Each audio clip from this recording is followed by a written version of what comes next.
আজ শুক্রবার, রহমতের দিন, সেই সঙ্গে রহমতের বৃষ্টি হচ্ছে।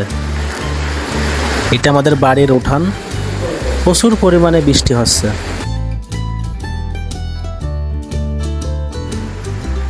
আর এর সঙ্গে আমার মা স্পেশাল গরুর মাংস রান্না করছে।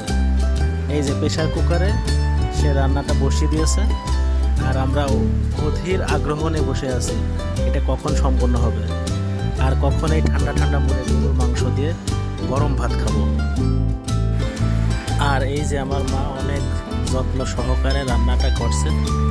এই যে অনেক বেশি ঝোল রাখা হয়ে গেছে, তবে সমস্যা নেই, আমাদের বাড়ির জনসংখ্যা অনেক বেশি, যে কারণে অধিক ঝোল থাকলেও সমস্যা নেই।